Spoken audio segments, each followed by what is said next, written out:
as we talk about a lot in the progressive space, there is this insane obsession on the right with trans people. We have to talk all the time about trans people. And one of the interesting things they do is purposefully be ignorant and purposefully not listen. So they'll ask questions as if I'm genuinely curious about what the heck you're saying, but then they don't actually listen to the answer you give, because of course, if you take 2 seconds to try to understand these issues, it's really not that complicated. This was perfectly exemplified in a hearing that Josh Hawley was a part of, where he was asking a professor from Berkeley, if I'm not mistaken, about presumably abortion rights, but it led to the conversation because she kept referring to people who have the capacity to get pregnant, right? So if you use the most inclusive term possible, which you don't always have to, I think it's perfectly fine to say women when talking about abortion rights, because primarily it's women, 99% women who are affected by abortion rights, directly affected, of course, they can get pregnant. But there are individuals who are trans men, who are non-binary, who also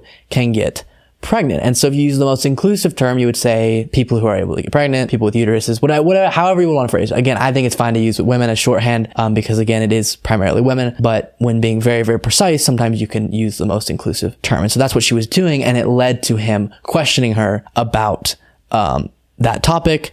And she really effectively pushed back and battled with him rhetorically on this in a way that I think is valuable to take a look at. Thank you, Mr. Chairman. Thanks to all of the witnesses for being here. Before I want to visit with you, Ms. Maskey, but before I do, I just want to clear one thing up. Professor Bridges, you said several times, you've used a phrase, I want to make sure I understand what you mean by it.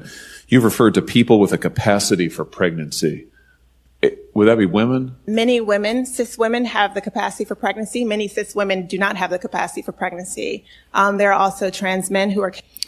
A great point to start out with, because they act like, that's so crazy that you would say something different, but then she's immediately recognizing, listen, not all women have capacity for pregnancy. So this doesn't even affect all women, but then it does affect some people who are trans men, but then they are able to get pregnant, or non-binary and they're able to get pregnant.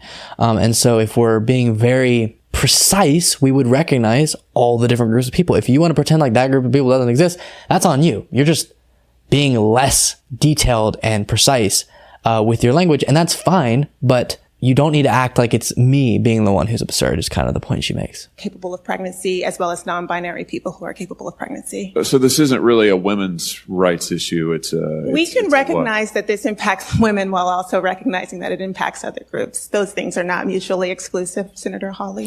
I love the way she manages this. Stays calm, but makes her points clear and doesn't apologize for anything. I think a lot of people, when they're questioned about trans issues, possibly because they don't understand it so great, and so then they are worried they're going to say something wrong and get backlash. Like, just learn up on it and then be confident in what you believe and what is right on this issue, which is to say, primarily it is a women's rights issue. Yeah, absolutely. But there are a small percentage of people who are not women who do have the capacity to get pregnant.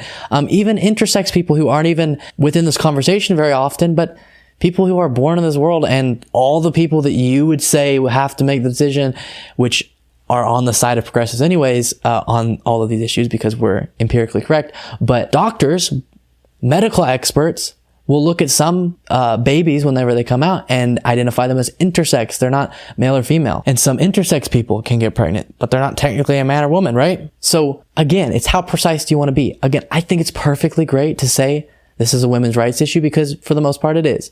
And people know what you mean. But if you want to be really, really, really specific, then you would definitely say people who are able to get pregnant. It's not that hard to understand. And what I hate is, as you'll see here, Josh Hawley purposefully is ignorant, willfully ignorant, as he discusses this with her and pretends that he doesn't understand what she's saying when really he's purposefully not understanding what she's saying. Oh, so your view is that the core of this right then is about what? So I want to recognize that your line of questioning is transphobic, and it opens up trans people to violence by not. She's so right on this. I would have waited a little longer to drop necessarily transphobic, because right wingers are always like, they just want to call everyone transphobic. Just explain why he's transphobic. That's my opinion. Explain why he's incorrect, without making it seem like you're reverting to just a title. But she actually does a great job of, after dropping that title, of explaining why he's being transphobic, why he's opening up trans people to violence, as she's going to explain.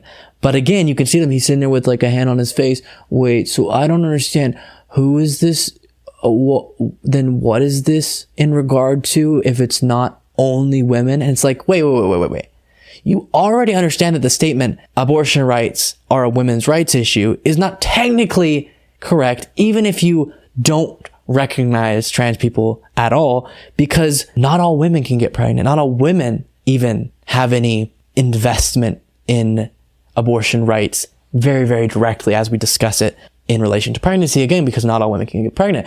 And so don't act like just because there's a few different small portions of our country who don't technically fall into what we classify as women's rights, but they do have a direct effect. They get directly impacted by abortion rights. Don't act like that's impossible for you to understand. Recognizing that. Wow, you're saying that I'm opening up people to violence by asking whether or not women are the folks who can have pregnancies? So I want to note that 1 out of 5 transgender persons have attempted suicide. So I think it's important because of my line of questioning. So we can't talk because of people like you. But I think it's fine to ask. But the reason why it's upsetting and why we feel like you're transphobic now is because we've explained it so many times, and clearly you're not listening. So that shows me that you don't want to listen. You don't want to understand these issues, because I could explain in 2 seconds, and I have time and time again. But conservatives don't want to hear that. They don't want to recognize that all the medical community is in agreement on what it means to be trans and what the best practices are within bounds. There's obviously always questions, but comparing the conservative solution to people who are born in this world with some sort of misalignment between how they feel and how their physical body came in as a gender or as a sex, and then the gender they identify as, and conservative solution to that is like, don't be that and just suffer. And progressive's solution to that is, let's get you the help you need so you can feel as good as humanly possible. And so while initially it's totally fine for you to have questions, it's kind of can be a complex topic. We're talking about biological sex versus gender identity, and that's kind of an interesting discussion to have. But we've tried to explain, and people like you, Josh Hawley, who keep pressing on this, clearly just have a disdain for this community, or you know that it will help you politically because your followers have a disdain for this community because they're afraid of what they don't understand. And that seems to be at the core of why you're asking this question, even though the question itself is perfectly fine. Wait, is this not a women's rights issue only? That's a perfectly fine question, if it's not with bad motives, of course. Talk about it. Because denying that trans people exist and pretending not to know that they exist. I'm denying that trans people exist by asking you if you're talking about women having pregnancies. She's great. She's turning it around. I love it. Do you believe that men can get pregnant? No, I don't think men can get pregnant. So he goes, wait, I'm denying that trans people exist? Wait. Let's think about this. If you recognize trans men exist, then you recognize they are born biologically female, which means most of them would have the capacity to get pregnant, but they would be men because you recognize they exist as trans men. So yeah, if you're saying that's not possible, then you're saying that trans men don't exist. So you're denying the reality of trans people. It's not that hard to understand. You're denying that trans people exist. And that leads to violence. Is this how you run your classroom? Are students allowed to question you? Absolutely. Or are they also treated like this? Where No, they're told that they're opening up people to violence? We have a good time in my class. You should join. Oh, I bet. You might learn a lot. Wow, I would learn a lot. I've learned a lot just in this exchange. Absolutely. Extraordinary. So good.